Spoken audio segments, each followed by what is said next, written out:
Kumustahan ang bayan? Harapan ng katwiran.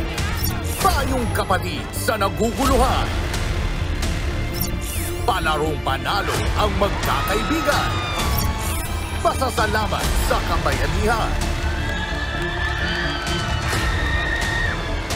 Narito sina Kuya Alan, Ate Pia, at Tito Boy. Ito ang Cayetano in Action with Boy Abunda.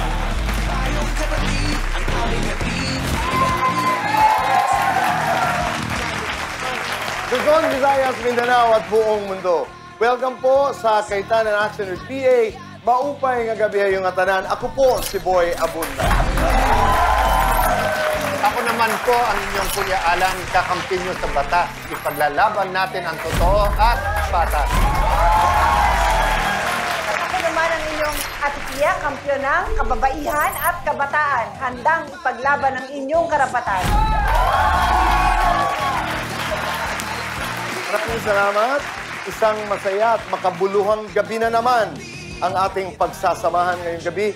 Kasama ho kayo, lahat ng mga nagmamasid sa kanilang mga tahanan at kasama ho natin ang Maritim. Kuya Alan, Ate Pia, ano bang aasahan ng ating mga kaibigang, mga kapuso na mga nanonood? So yung kaso natin mamaya, parehong masipag, naghahanap buhay, pero nagkaroon ng... Nag-away dahil sa mansanas. Boom. Bet nyo kinuha yung apple ko. Tapos ang sabi niya sa akin, bet pinagbibintangan mo ako na ako kumuha. Ilan niya po ako sinuntok. Pati naman po siya pag-itripan sa ganung bagay. Naghahanap buhay siya. Di naman po ako ganun tao. Ang payong kapatid naman natin, ang sinisingil niyang utang sa kumpanya na may utang sa kanya nung kanyang mga incentives. Nag-resign po ako this November. Hanggang ngayon po, yung incentives namin, hindi po naibibigay hanggang ngayon. Ate Pia, yung ating pasasalamatan. I love humble people. I love especially humble public servants. And itong taong pasasalaman natin, idol ko sa humility. Lahat ng ating studio audience ay naghuhugi ng regalo. At may pagkakataong maglaro ng Alan Pia Kit. Kung ilan ay pwede maghuwi ng 10,000 pesos, 5,000 pesos, 2,000 pesos, 3,000 pesos, at a lot of love from all of us. Kaya yan po lahat ng inyong abangan ngayong gabi. Maraming salamat po sa inyong pagtangkilik, sa inyong pagsama ho sa amin. Dito lamang po sa...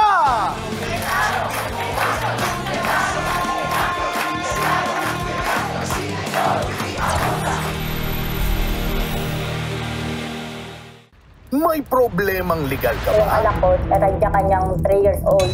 Pinaasa niya ako na hindi pala siya buntis. Paano ko po makukuha po yung anak ko pong dalawa? Magkomento o mag-message lang sa aming social media pages. We will assign you a lawyer if you want para nga mag-guide ka. You have a strong claim. Sa batas, wala tayong kawalan. Handang ipagtanggol ang inyong karapatan. Ipaglalaban natin ang totoo at yung patas. Sagot ka ng Cayetano in Action with Boy Abunda.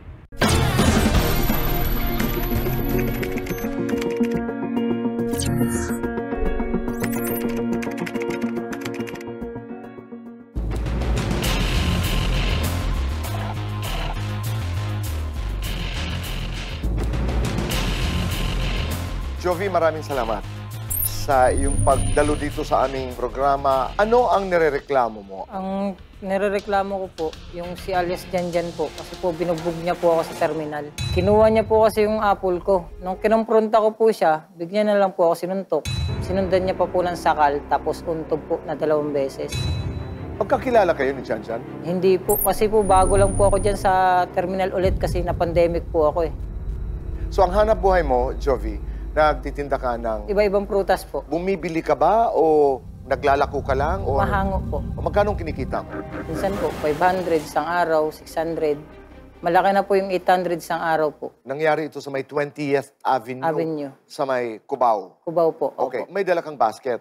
Meron po. Paano nakuha yung mansanas mo ni Jan na sinasabi mo kung dala-dala mo yung basket mo? Iniwan ko lang po saglit. Nag-usap po kami ng kasama kong vendor. Saan mo iniwan yung basket mo? Sa tabi lang po. Hindi naman po malayo sa akin. Mga kalahating di pa lang po. Napansin ko po na may pinagpapasapasahan po silang mansanas. Kinumpronta ko na po. Bali, 3 po sila eh. Okay. Ang pinapangalanan dito ay si Edgar, kaibigan daw ni Jan.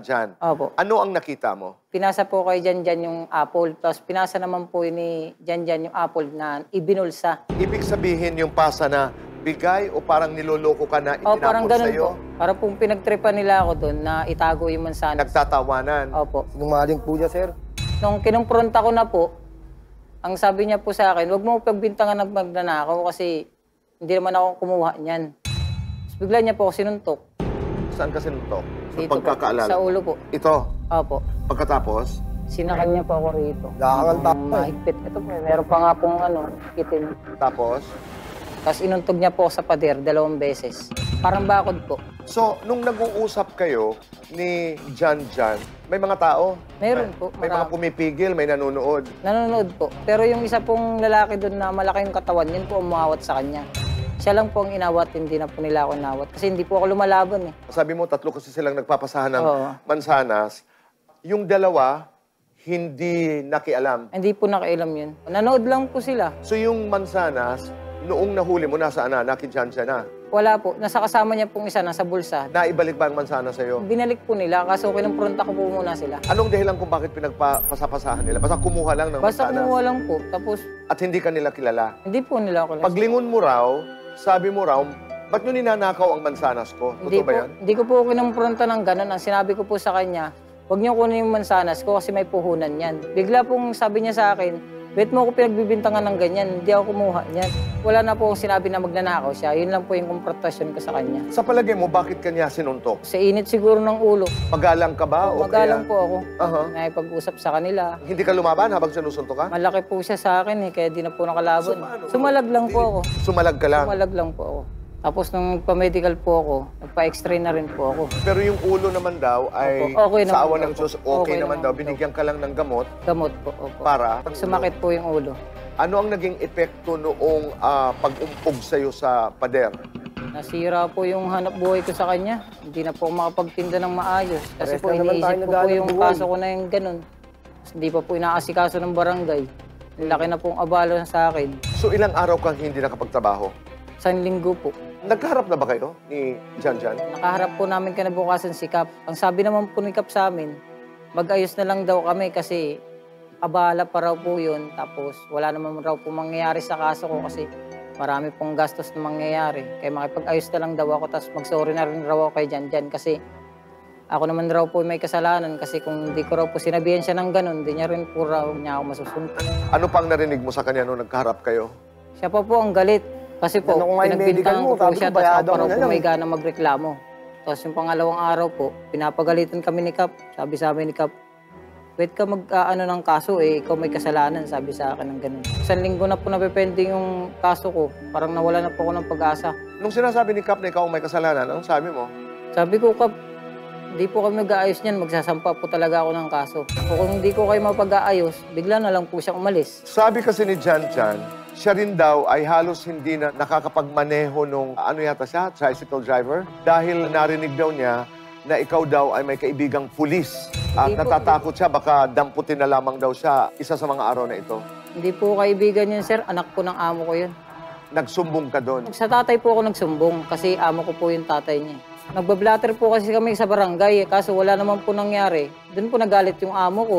Kaya nagpasama po siya ng pulis sa 7. Jovi, naririnig ko parang sinuntok ka, sinakal ka, naghahanap buhay ka lang ng malinis. Oo. Pero parang sa iyong pakiramdam, ikaw pa ang may mali. Masama ang loob mo. Masama po. Kaya po itutuloy ko po yung kaso eh. Ano pa ang gusto mong sabihin? Yung sa barangay po, wala pong nangyayari sa kaso namin. Wala rin mag-aasikaso sa akin. Kasi Sinungaling ganyan, hindi naman raw ako taga rito. Hindi daw taga rito. Sana po mabigyan po ng ano yung ginawa niya sa akin kasi po, pamilya ko po, nakungutang na po kami sa tindahan. Kakakain lang. Kasi hindi po ako nakapagtrabaho na maayos eh. Trauma na rin po ako dumaan sa lugar nila eh. Kasi po baka sagasaan na lang po ako ng tricycle. Nagagaan, grabe ka naman. Nagagaan ka agad. Nag-hearing nga po kami sa barangay outpost nila eh. Sabi po sa akin nung lupon dun, ayusin nilang daw po para hindi na po gumastos ng mga ato-attorney. Hindi po papayag. So ngayon, nakabalik ka na sa pagtitinda? Nakapagtinda po ako kagapon, pero hindi po rin sa lugar na yun. Lumipat po ako ng lugar. Maraming salamat sa iyong tiwala sa aming programa.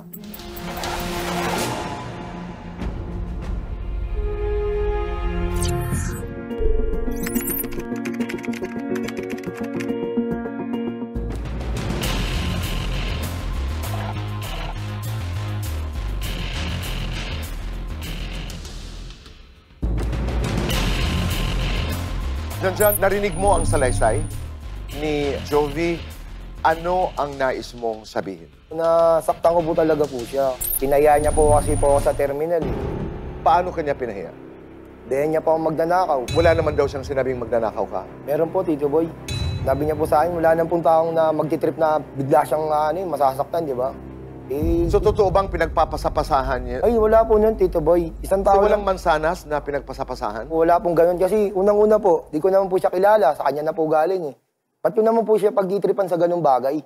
Naghahanap buhay siya. Ganito po kasi yan, si Edgar po, kaya pumabait sa akin. Kasi po, pilay po yan yung tao na yan eh. Ngayon po, inahatid ko po ng libre yan kahit saan po rito sa ibang terminal dyan sa Cubao. Tricycle po. Kaya binibigyan din po ako ng prutas niyan. So, yung nakita ni Jovi na mansanas na inaabot sa'yo ay... Kay Edgar po. So, nagbebenta rin ng mansanas sa Edgar? Oo, so, yung ko hawak kasi, yung mansanas, hindi kay Jovi? Di po. Ang dami po nilang titinda ng apple dun. Eh, may mga anak din po ako. Mag-uwi po ba ako ng nakaw? Saka hindi ko po ipapakita yun kung ninakaw ko yun. Andito po sila sa tindahan. Yung basket niya nandito po. Sa dulo, sa may poste. Ako po, nandito po. Andyan po sila. Andito yung basket niya po. Andyan po sila nag-uusap. Andito ako. Ito yung basket niya. Ngayon po, andun po ako sa unahan. Paano ko po kukuhain kung andun po ako sa unahan? Nakita niya po sa bulsa ko, may mansanas eh.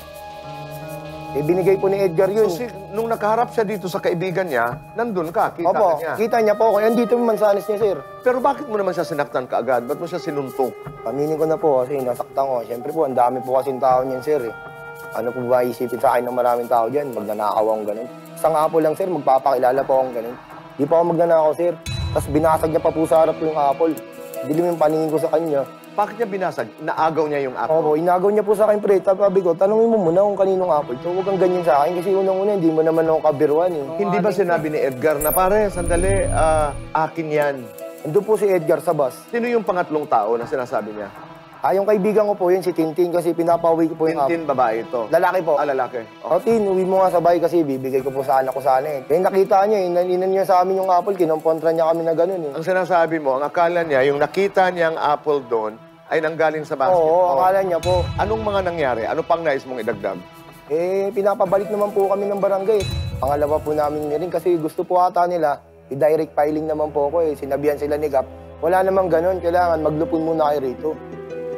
Porket kasi pulis yung ano ng amo niya, gusto niya kagad, kasuhan kagad ako. Wala naman daw kinalaman yung pulis. Di po, nagalit nga po yung kapitan kasi unang-una, hindi alam ng pangalan yung anong pulis na pumunta ng gabi na yun eh. May pulis na pumunta sa... gabi. Sa barangay po namin. At anong ginawa nung pulis sa barangay? Nahanap po ako. Yung ngayon, parang naano rin po ako bumiyahe kasi iba rin po kasi pagka pulis din yung nakaanuan mo, sir. So, ang suspetsa mo ay kilala ni Ni Jovi? Jovi, opo. Magkasama daw po sila eh. Wala ako nun. Sa Gabi yun, barangay alas po, 10. hinahanap po ako. So, anong epekto nitong lahat ng ito sa'yo, Chan? Alas 5 na po ako gumagarahe kasi dati kahit hanggang gabi. Hindi na nga po ako bumabiyahe minsan eh. Nagtinda-tinda na lang po ako sa tindahan namin eh. Kaya ngayon po, hindi na rin po bumabiyahe ng tricycle eh. Mahirap din po kasi hindi ko kilala yung kaaway ko rin. Eh, kung nasaktan ko man siya, humingi na rin po kasi ako talaga sa kanya ng pasensya sa barangay eh. Kung ayaw niya tanggapin, okay lang naman po sa akin din. Kung siyempre, mali rin po talaga yung nagawa ko sa kanya. Hindi ko naman talaga sasaktan, hindi niya rin kasi ako pinaya eh.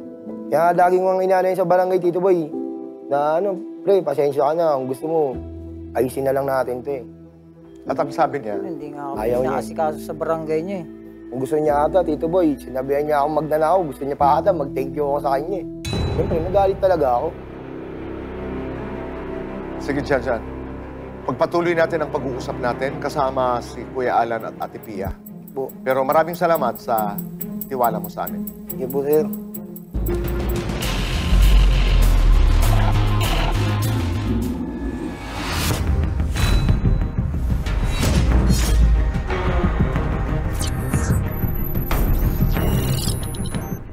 May problemang legal ka Yung ba? anak ko, natadya kanyang 3 years old.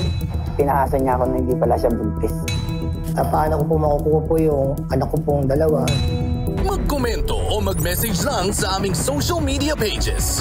We will assign you a lawyer if you want para nga mag-guide ka. You have a strong claim.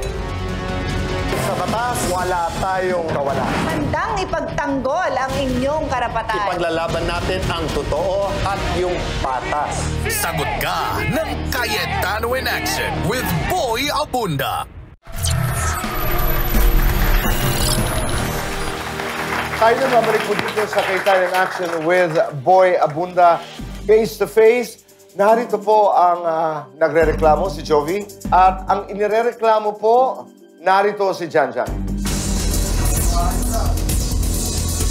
Ate Pia, Kuya Alan, nakakay Jan, narito si Jovi. Bago tayo mag-umpisa, ikaw naman. Sinisigaw mo naman yung kasama mo. Huwag ka naman ganyan. Sinungaling po kasi masyado. Sandali lang. Kanina sabi mo kay Kuya Boy, nagsisisi ka nga doon sa ginawa mo. Control konti. Control din Hinga po. ng malalim. Kalma. Everybody control yourself. Control your temper. Control your mind. Control your words. O, let's proceed. May tanong muna ako sa iyo, Jan, ha? Tingin mo pag sinungaling, okay lang na upakan? Hindi naman po. Nagpapasensya na nga po ako sa kanya sa barangay. So, inupakan mo siya, tapos sinabi mo, pare, sorry. O, okay ba yon? Hingi na nga akong pasensya sa kanya sa Ano barangay. ibig sabihin ng pasensya? Hingi na nga akong patawad sa kanya. Nagpakambaba na po ako sa kanya. Ang ibig sabihin nun, tinatanggap kong mali ako. Pag ikaw, pag sinabi mong nag-sorry ka, and then papasok ka, sabi mo sinungaling ka kasi, hindi ka sorry. Kasi hindi nagbago pag-iisip mo na may mali ka. Sa mahal natin mga kababayan sa inyo sa audience, rule number 1, there are always at least 2 sides to one story. Due process dictates, pakinggan natin pareho. So, dalawa nakikita kong issue dito.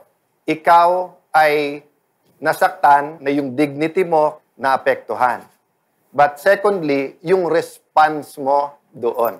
Linawin natin to ha, kasi maraming sitwasyon na ganito. Jovi, bakit sa barangay ka nagsumbong?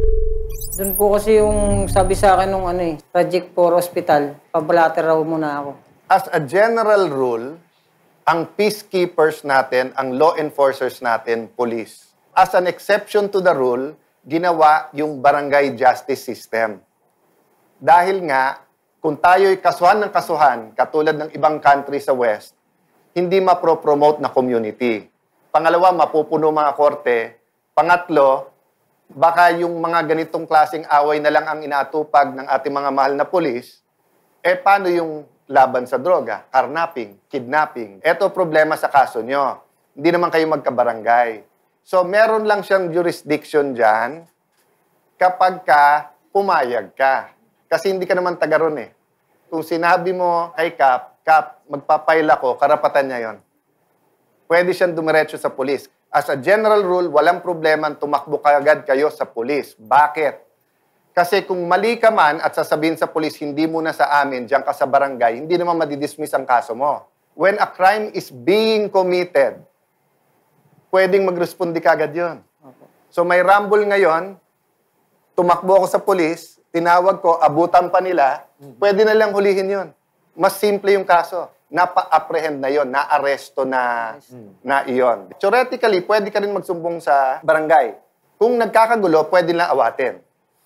Kung nahuli nila na ganyan, pwede lang dalhin, pero hindi nila pwedeng kulong. Dadalhin din nila sa pulis. Bakit pumunta ka sa barangay at hindi sa pulis? Ang ospital ang nagsabi sa'yo na pumunta ka ng barangay? Yung gwardiya po sa ospital, saka yung amo ko po, yung nagbibigay po sa akin ng paninda. Kailan hindi kailangan dumaan ng barangay. For example, if the penalty is more than 1 year and it's a crime, hindi ka na kailangan dumaan ng barangay.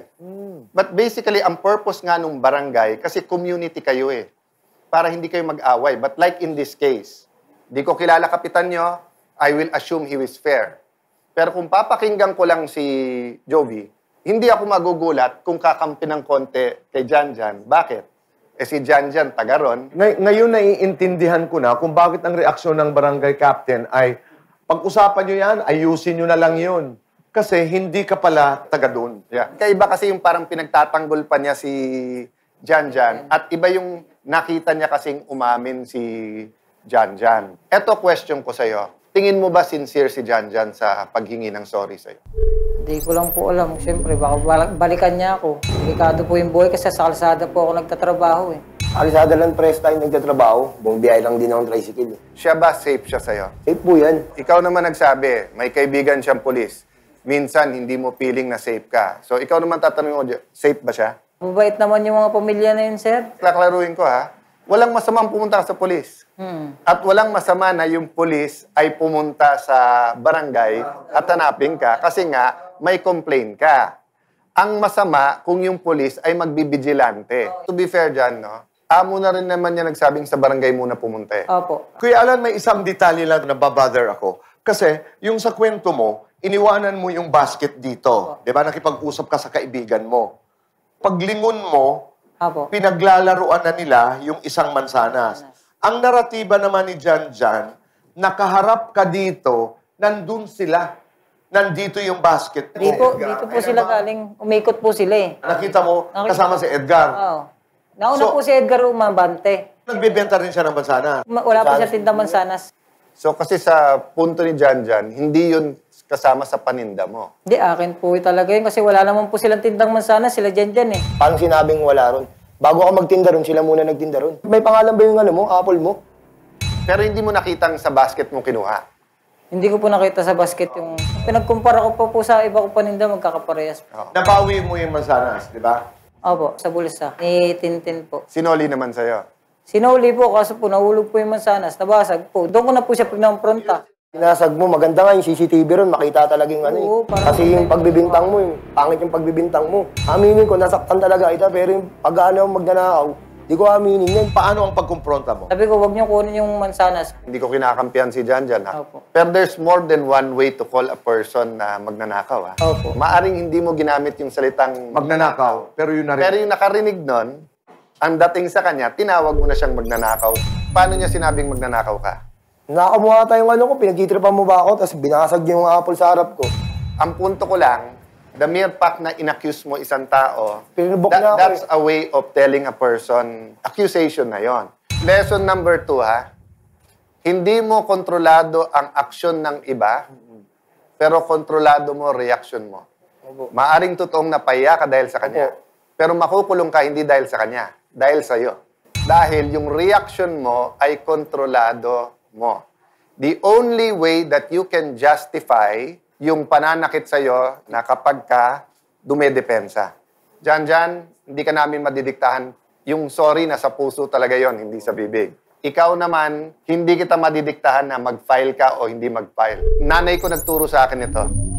Sabi niya, iba-iba yung love language. Kasi may sinasabi siya na, Alan, hindi lahat ng tao, I'm sorry na susuyo. So naalala ko one time, yung kapatid naming isa, parang kinakamusta ako. So sabi ng mami ko, yan na yung sorry niya. Ako naman dyan, kung ayaw mo talaga makasuhan at sorry ka talaga, sabihin mo sa paraan na maintindihan niya. Hanggang ngayon, medyo work in progress ako dito, ha? Pero lesson number 3, ha? One audience. Diyos lang ang audience mo. Kasi kung parati mong iniisip ang palakpak ng tao, o ang hiyaw ng tao, or mapaya ka sa tao, mapapariyak ka talaga eh. Tinawag kang magnanakaw sa harap ng, hindi ka naman magnanakaw. Alam naman ng Diyos, hindi ka magnanakaw. I can give you advice. Ate Pia can give you advice, but we cannot tell you what to do or not to do. But we will give you advice based doon sa gusto mong objective. Bakit gusto mong kasuhan? Para marinig niya. Kasi po, parang di naman po sincere na mangingi po sa akin ng sorry ng ganun. Ako na nga po nagrabyado. Ako pa dapat mangingi sa kanyang sorry. Alam mo bakit, Janjan?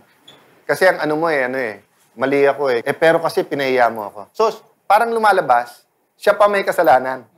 Krimen po, mangbugbog. Manakit ka, manggulpi ka, meron pong criminal penalty. Meron din civil, tama din naman si Kapitan. So kung sabihin mong 10 hearing kayo sa korte, 10 araw kang absent, mag-a-attend, may abogado. That should not stop you from going for justice. I just see the point ni Kapitan to say it. Jovi, kung tama ka, kailangan mo ipaglaban. Kung talagang ginulpi ka, hindi dapat maulit to. Pero Jovi, gusto ko rin malaman mo ha, na minsan ikaw na agrabyado, lalo ka pang maagrabyado kung pabalik-balik ka sa korte. Let's see kung anong sagot ni Jovi, pero anong gusto mong sabihin sa kanya? Eh, narinig mo sinabi niya. Ang tingin niya kasi hindi ka sincero. Kung ano mang problema, pre, anin ko na lang yung ano mo, yung araw mo. Labi ko naman siya sa barangay, ah. Eh, ito pang 28, doon pa nga po kami sa Lupon yan, eh. Dapat sinabi mo yan, yung una pa lang, di mo na... Sinabi ko naman sa'yo nung una yan, eh. Pinaglupon niya tayo yung dalawa, eh. Dapat natin yan, di na maba. Kasi, yung ilang araw tayong di nakapagtrabaho dahil sa pinagagawa mo. Mali rin talaga ako ron. Dala lang din ng damdami mo kasi napahiya ako, pre. Kaya lang, wala sa panig mo ang batas. Sabi ng batas, kung ang reaction mo reasonable, yung reasonable ba, yung ginawa mo namang sakal, hindi patas yun.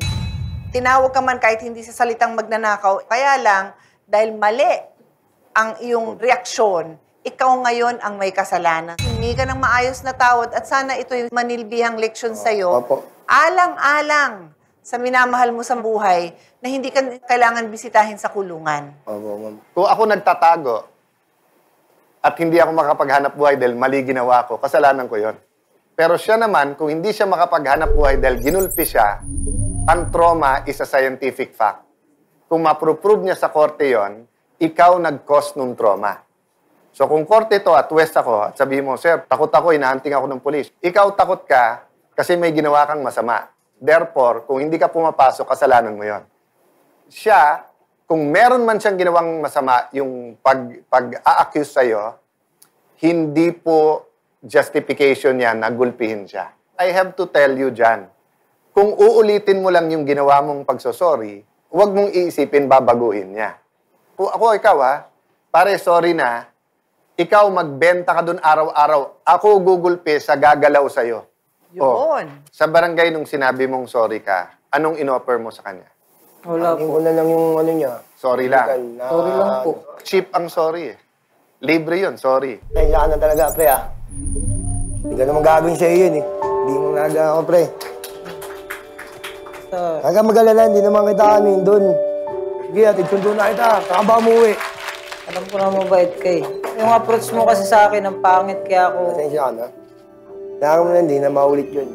Jovi, bilang tulong namin, sagot na namin yung nawala sa'yo ng 1 linggo.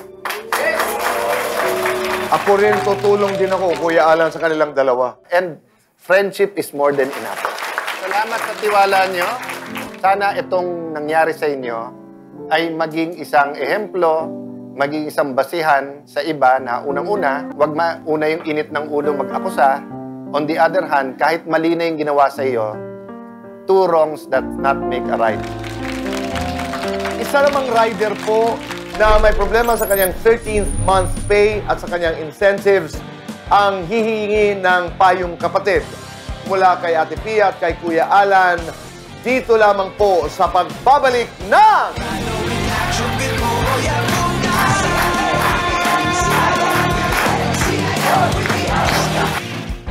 Sinamahan ng Cayetano in action with Boy Abunda sina Jovi at John John sa pagharap sa kanilang punong barangay para formal na maisara at tuldukan ang kaso nila sa isa't isa. Bukod dito, pareho silang nakatanggap ng tulong pinansyal. Si Jovi para madagdagan ang kanyang puhunan sa pagtitinda ng prutas at si John John para sa kanyang negosyong tindahan. Maraming salamat po sa Cayetano in action with Boy Abunda.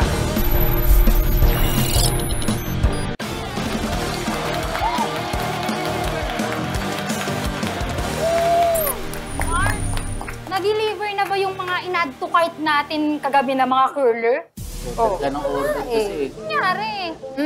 Alam mo kasi yung chika dyan. Nagkaroon daw ng mass resignation yung mga nagde-deliver dahil sa hindi pa naibibigay yung incentives nila. Kaya siguro dahil Naku, sana maibigay na yung incentives nila, no? Kasi, alam mo, yan yung problema ngayon ni Mang Joel at yun yung dahilan kung ba't hiningi siya ng tulong sa atin sa payong kapatid. True. Alam nyo ba, si Kuya Joel, 2 years na siyang delivery rider. Tapos 610 pesos yung arawan niya. Then, pag lumalagpas ng 60 yung nade-deliver niya, meron siyang incentive. Ay, nakaka-LL naman pala pamumuhay ng pagdidilim. Grabe consort yun. Nakakaluwag-luwag! Agree-minded talaga kayo. Well, if you put it that way, tama. Kasi, biruin yung umaabot ng 30K ang buwanan niya dahil sa incentive. Well, kaso nitong 2022, na-delay yung pagbigay ng incentive nila ng kumpanya niya. Saka balita ko, madami daw sumabay sa pag-resign. Ang tanong niya kasi, paano daw niya makukuha yung incentive niya? Kasi 9 months na, pero hanggang ngayon, nagpapabalik-balik pa rin siya sa kumpanya at hindi pa rin niya nakukuha yung incentive niya. Laking mga yan. Ayaw naman niyang tumulad dun sa mga kasamahan niya na para lang makuha na yung incentive, pumayag kahit kalahati lang yung makuha nila. Problema yun. Totoo. Paano yung curler ko? Paano pa dito, boy? Hindi mo ba enough yung curler? Naging problema talaga, curlers. Maraming salamat po. Kami nagbabalik po dito sa Kaitanan Action with BA. At narito po para humingi ng payong kapatid. Palakpakan po natin Mr. Joel De Los Reyes.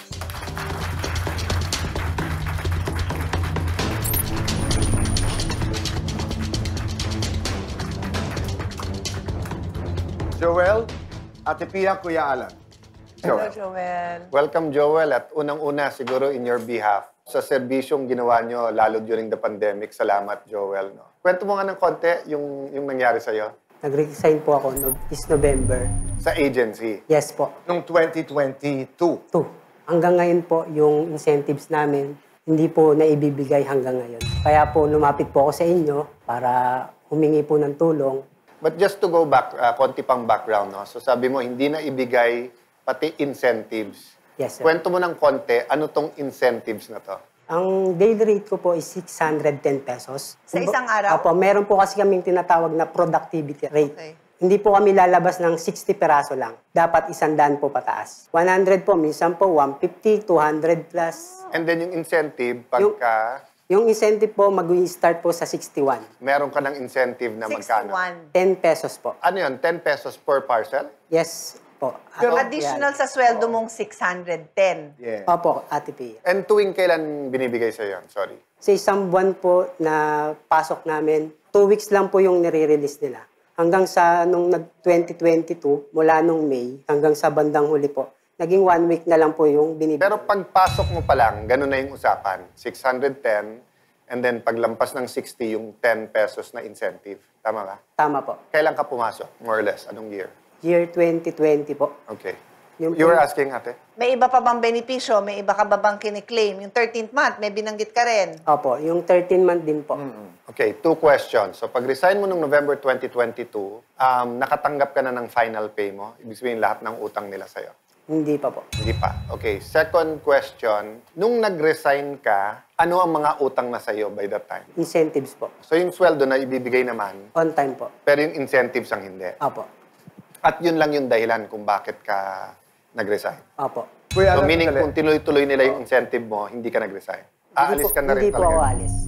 Kaya ako natanong yon na Kuya Boy, kasi di ba usually pagka pinag-usapan natin batas, pumapasok yung who at saka what. Minsan pumapasok ang why. Minsan hindi importante yung why, di ba? So, ang kadalasan tinatanong sa mga kaso katulad ni Joel, yung una yung who. Sino yung boss mo?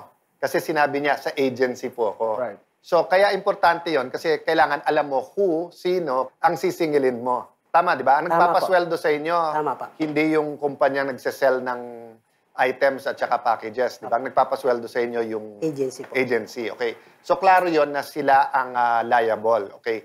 Kaya ako tinanong sa iyo kung ano ang nakuha mo pagka-resign mo because sa ating batas ngayon at may memo ang Labor Department dyan, tawag nila final pay. So, dapat within 30 days, maibigay sa iyo yung lahat ng utang nila. Incentive, sweldo, 13th month. Ang problema, walang penalty. So actually, Senator PNI, we're looking into that na baka dapat may penalty yan, whether interest or ano. Bottom line, I don't think anyone disagree that you're entitled to the incentive. Kung nandun sa kontrata, no questions asked. The contract is the law between the parties. Pero even if wala sa kontrata, kung nung nagsimula ka, sinabi ko may incentive, tapos tuloy-tuloy yon, nagiging part na yan ng kontrata. Kumbaga yung tradisyon o yung gawain, nagiging part na yan ng utang sa'yo. Ang pagkaalam ko rin, correct me if I'm wrong, o dagdagan mo, Joel, no? Marami kayong ganyan ang kaso. Tama po. Ilan ang alam mong nag-resign? Nationwide po, siguro nasa thousands po. Isa lang agency yan o maraming agency? Isang agency lang po. Okay. Pero may mga agency din po na partner. So paano ka umalis doon sa ahensya? Nag-file po ako ng resignation. Mapupunta na yan sa paghahabol dun sa inyong utang sa inyo. So yung quit claim, by the name itself, claim, ibig sabihin may sinisingil ka, di ba? May hinahabol ka, may claim ka, di ba? Quit is ayaw mo na, ayawan na, di ba? So ang quit claim is ganito. Generally, ang sinasabi ng batas, pag napilitan yung empleyado, hindi valid yon. Kasi hindi mo pwedeng pilitin yung empleyado dahil minsan may pagkakataon kasi, halimbawa yung empleyado, alam talaga niya yung sitwasyon ng kumpanya. So sabi, boss, kalahati ng mga kliyente hindi nagbayad. Kung lahat kami magdidemanda, sarado to. Kung lahat kami sisingilin yung 100,000, sarado to. So yung iba, malasakit din or less hassle sa kanila, pumapayag. Di ba? So is that acceptable? If voluntary. Dapat hindi pinipilit. Oo. So kailan ba pwede yung areglo? Pagka within the bounds of the law at hindi sa pilitan. As a rule, di ba, ayaw ng batas yung quit claim, but kung mapapatunayan that this is voluntary, kasi nga, ang gusto ng gobyerno, eto usapan nyo, tumupad kayo pareho. Kasi Kuya Boy, di ba, yung objective nga natin, mabigyan ng payo, yung base dun sa batas, pero kung ano din yung practical. Alam mo yan, gusto ko sa inyong dalawa. Ubos oras talaga sa inyo, yung bang maihanap nyo lang trabaho, makahanap na lang ng katahimikan. It will help us to give you advice. Anong bang tingin mo sitwasyon ng agency bilang isang negosyo? Ang sabi po kasi ng agency namin, hindi po daw nagbabayad yung ano nila, boss nila. Yung kliyente. Kaya po nadidelay. Pero kung hindi po nakakabayad yung kliyente ng aming agency, bakit naman po yung ibang agency nagagawa nila? Na partner din po nila. There are formal and informal ways of finding out kung totoong in financial distress yung inyong kumpanya. So as far as the law is concerned, it's irrelevant kung nababayaran sila o hindi. In fact, dapat may sapat silang puhunan. But the reality is, even if ganun ang batas, the question is, may pera ba sila o wala na pambayad? Joel, huling pag-uusap mo sa ahensya, anong sabi nila? Paulit-ulit lang din po. Maghintay lang po. Pero kasi dun sa materials natin, meron din kayo mga PDC. May mga hanggang 2025. Sabi mo, opo. Oo, na pumayag na sila. Opo, nag-labor na po yun. Oo, nag-labor na. Yung iba naman, binabaan na lang. So, parang I'm getting the impression that the company is willing to pay. Hindi lang napapagsabay-sabay at napapatagal lang yung iba. Opo. So, ang question ko ngayon sa'yo, Joel, nung nag-resign ka, tapos wala pang settlement, walang sulat, communication directly sa'yo na, Joel, dahil nag-resign ka, eto yung final pay mo, or walang anyaya sa'yo na mag-usap para sa final pay mo, walang ganun. Wala po. Nag-demand letter ka na ba? Hindi pa rin po. Okay. So, paano mo nakuha yung amounts? Na more or less 10,000, 40,000 incentives? May computation po kasi kami. Sino ang may computation? Ikaw, ahensya? Meron din po sila. Unless may nakikita si ate na hindi ko nakikita sa legal, what I would do is prepare a demand letter and our lawyers can help you. Just stating the facts. Eto trinabaho ko, eto utang nyo. Then quoting the DOLE memo na lampas ng 30 days, bayaran nyo to. Ang advantage mo ngayon, dahil lumapit ka nga dito sa Cayetano in Action, yung sulat na ipapadala natin ay kasama ang programa. I think maliwanag naman yung desisyon na sa amin ka muna lalapit. Bibigyan ka nga namin ng maraming opsyon. At kung ano din yung nakikita namin baka pinakamadali o pinakabawas sa stress sa'yo at saka sa pamilya mo para maka-move on din, di ba? Ang pagkakaalam ko, Kuya Boy, nag-reach out na itong company na ito sa atin. Dahil nga, pag tayo po ay nagkakaroon ng payong kapatid, ang naririnig lang natin isang side. So, our team is always checking the other side na ano ba to? Tama ba ito? Sometimes they answer, sometimes Minsan may they don't. sagot, minsan hindi. Ang pagkakaalam ko sa sitwasyon mo, sana ang ending nun, lahat kayo mabigyan ng solusyon. Yung magandang solusyon na maayos sa inyo, katanggap-tanggap sa inyo. Pero kung hindi man, the fact siguro na naumpisahan na natin ang pakikipag-usap sa kanila, I'm thinking naman, dala ng, in all humility, yung mabuti nating pangalan, makikipag-usap din sila naman sa atin ng maayos. Baka mabigyan ka na ng offer at tapos na ito, no? Makapag-desisyon ka na. So rest assured na nag-reach out na yung company and they are willing to cooperate with us. Salamat po. Joel, maraming salamat. Salamat po, Tito Ben. Sa ating magbabalik, lahat ng ating studio audience ay makakatanggap ng mga regalo at ang ilan sa inyo ay mag-uuwi ng 2,000, 3,000, 5,000, 10,000 pesos mula dito sa Alan Pia Pic. Dito lamang sa...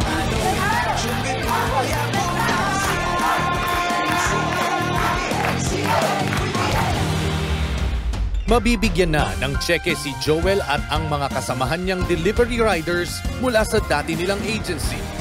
Kasama ang Cayetano in Action with Boy Abunda, natipon ni Joel ang mga kasamahan niyang riders para kausapin ang agency nila.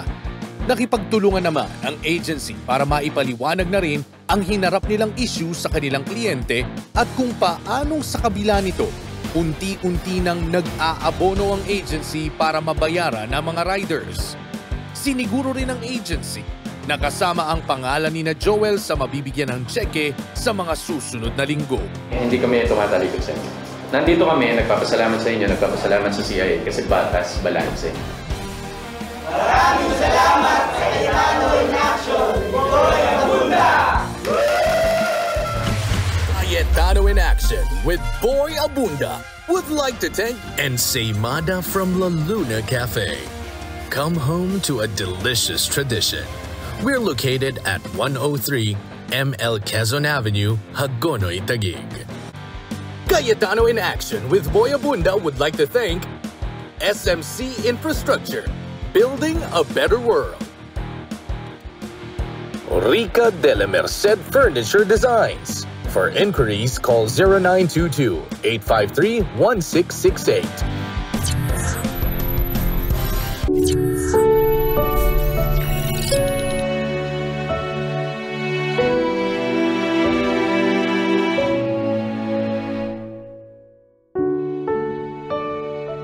Ipinaglaban niya ang karapatan ng Pilipinong nangingibang bansa. Inuna niya ang kapakanan ng mga manggagawa.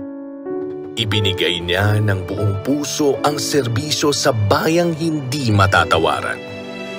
Kilala natin siya bilang Secretary ng Department of Migrant Workers. Pero sa mga taong kanyang nakatrabaho at malapit sa kanyang puso, isa siyang kaibigang maaasahan. Isang pinunong masasandalan at isang inang lubos at nag-uumapaw ang pagmamahal.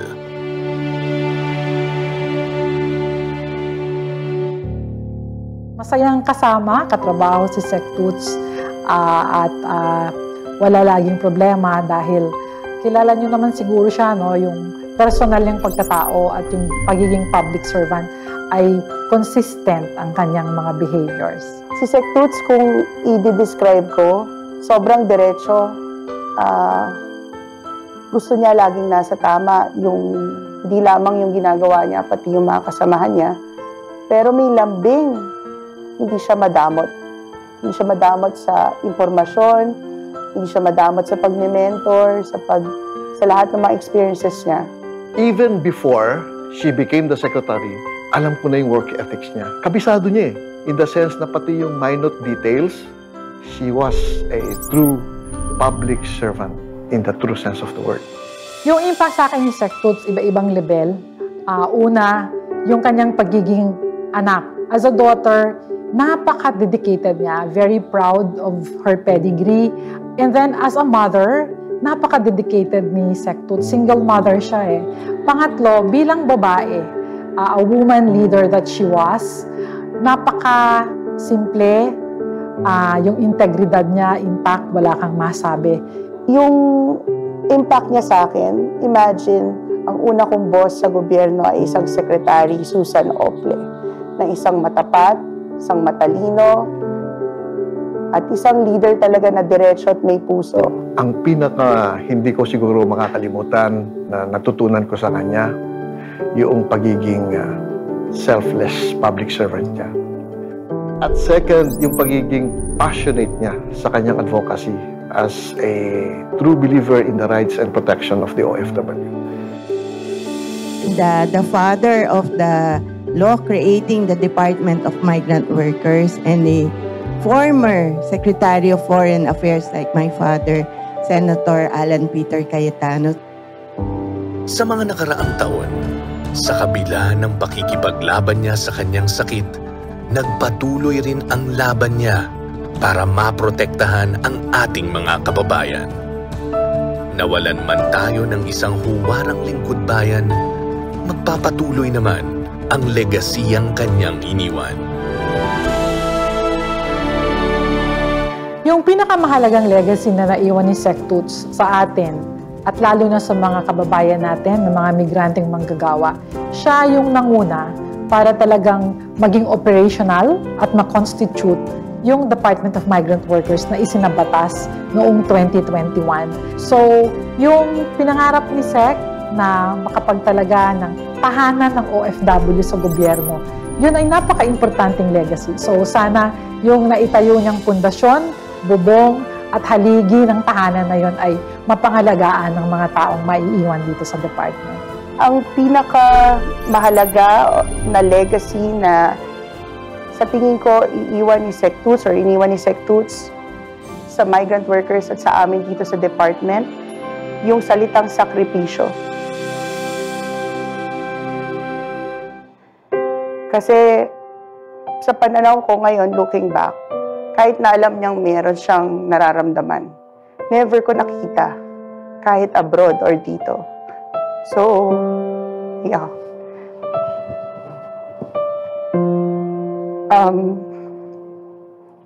Siguro yung sakripisyo kasi tayo, napapagod tayo araw-araw sa trabaho. Tapos looking back, meron na pala siyang iniinda. Kahit ako, hindi ko nakikita. Yung ganong klaseng government service, yun siguro yung legacy na maiiwan niya. And pangalawa, yung puso niya para talaga sa OFWs.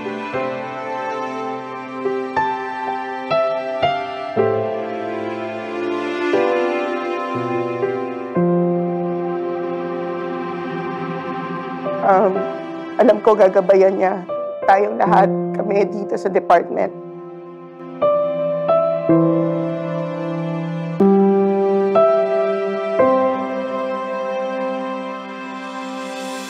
Secretary Susan Toots Ople sa pagiging kampyon ng mga migrant workers, sa buong puso mong paglilingkod para sa bayan, sa iyong pagmamalasakit, sa iyong pagmamahal. Maraming salamat po.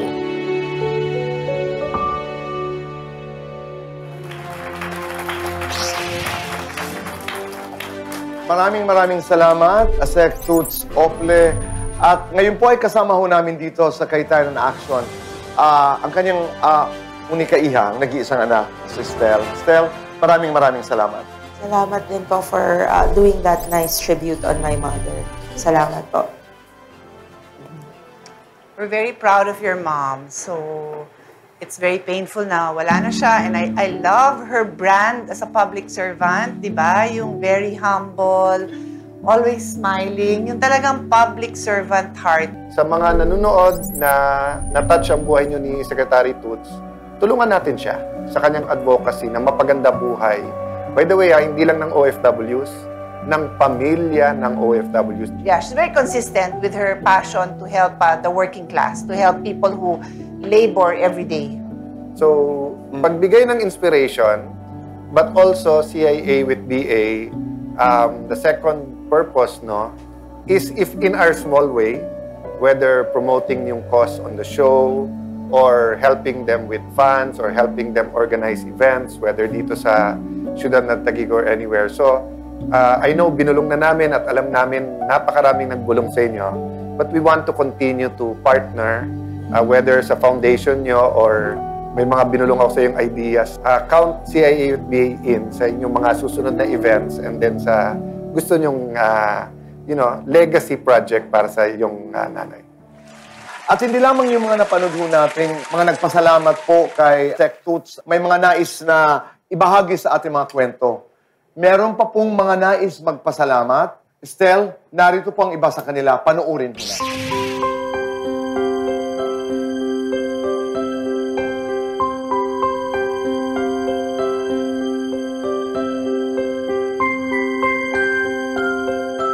Nagpapasalamat po ako kay Ma'am Susan Ople kasi siya po ang tanging tumulong sa aming mga OFWs sa lahat po ng mga problema ang kinasusuungan ng mga OFW. Nagpapasalamat po ako kay Ma'am Susan Ople dahil isa po ako sa mga OFW ang natulungan niya. Sa lahat po ng nilapitan ko noon, siya lang po ang hindi nagdalawang isip na hawakan ang aking kaso. At salamat po dahil hindi niyo po ako binitawan hanggang sa huli kong laban, hanggang sa manalo ang aking kaso. Nagpapasalamat po ako kay Ma'am Susan Ople kasi po siya po yung may pusong mabuti po sa mga OFW. Sa tulong pa rin po ni Ma'am Susan Toots Ople, nabigyan po ako ng pagkakataon na makatanggap ng livelihood assistance mula rin po sa Ople Policy Center. Marami po akong natutunan sa pamamagitan po ng tulong ni Ma'am Susan. Ma'am Susan, maraming salamat sa mga tulong na ginawa mo sa amin. Maraming salamat kung paano mo kami ipinagtanggol sa mga nangyari sa amin. Alam ko hindi basta-basta yung nangyari sa amin, pero nandyan po kayo na kakampi namin. Nagpapasalamat po ako kay Ma'am Susan Ople sa napakarami niya pong naitulong sa amin. Kasali po ako doon sa mahigit 200 na scam at illegal recruiter noong year 2016. Kahit wala pa siya sa gobyerno, siya ang nagpasimuno na tulungan kami sa aming kaso. Nagpapasalamat po kay Secretary Susan Ople dahil sa tulong na ibinigay niya sa akin, tulad kong OFW na umuwi walang-wala. Papasalamat ako kay Ma'am Susan Ople kasi nung nabubuhay pa siya, di niya kami pinababayaan, lalo na yung nakamuro lang anak ko. Halos gabi-gabi silang sa lamay at buong BMW.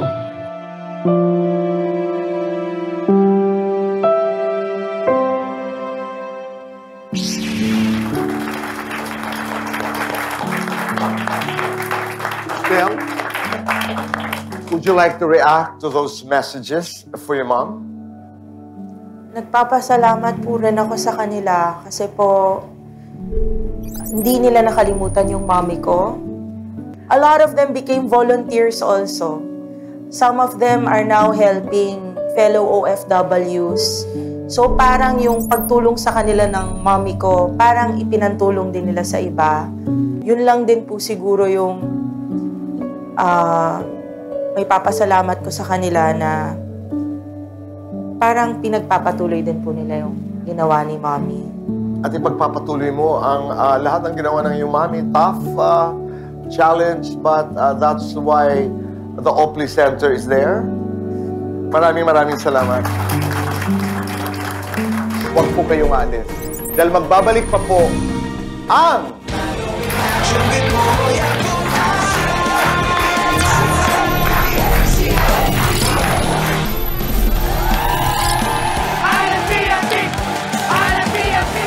Are you ready to play? Tayo. Alam niyo na ang rules of the game? In 3, 2, 1, go! Alang Piyapik! Last 4. Dito kayo. Ano po ang inyong pangalan? Po, Agustina po. Agustina. Anong pangalan niyo po? Grace po. Grace. Mamaya, ang mananalo sa inyong dalawa ay makakaharap ang napakahusay na Senador Pia Cayetano. Okay, 3, 2, 1, go!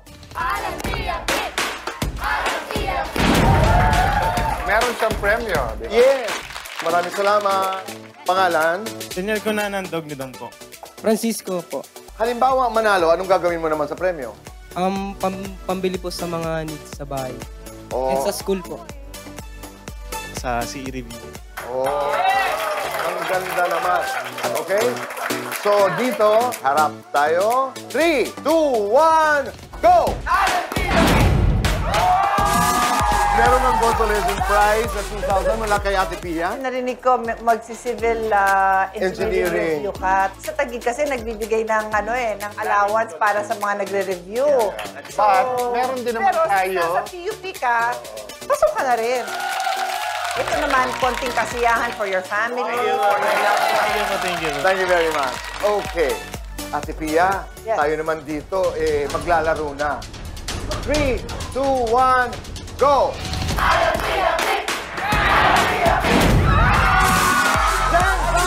pesos! Maraming salamat po. Okay, are you ready? In 3, 2, 1, go! May chance ka, di ba? Pwede mong targetin yung 5, pero pag bigla ka mapunta sa linya, 10,000 na yan. Yes! 10,000!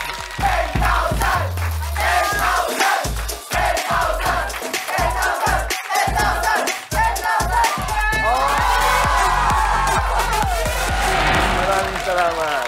Thank you po kay Senator Alan and kay Senator Pia po and kay Senator Kuya Boy. Kay Kuya Boy po. Nakakatuwa. Nag-umpisa tayo sa mga seryosong kaso. Seryosong apple, mansanas na pinag-awayan.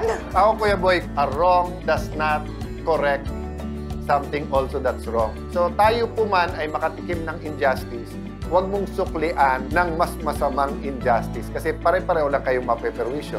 Sa payong kapatid, yung pinapoint out lang ni Alan earlier is sometimes baka hindi mo talaga masingil, then you have to also decide kung worth it sa'yo na mag-quit claim, menos yung matatanggap mo pero tapos na mag-move on. At of course, nagpasalamat tayo, Pia. Yes, ang napasalamatan natin ay ang namahal nating Secretary Toots Ople na yumao. Just wanted talaga to give honor to this woman na I hope na inspired din kayo. And Kuya Boy, habang ninanamnam ng ating audience ang mga natutunan today, sabi nga ni Kuya Boy, hindi kayo aalis nang walang kahit papanong nanamnamin din. Na regalo na rin. Lalo na Entoy Mada.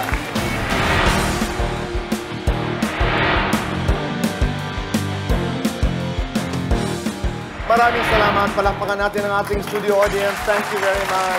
As our late father, Compañero Rene Cayetano would always say, huwag magpaapi, alamin ng batas. Kung may legal na kaalaman, mas mailalaban ang ating karapatan. Doon tayo sa tama dahil sa batas, wala tayong kawala. See you again next Sunday, dito lamang sa...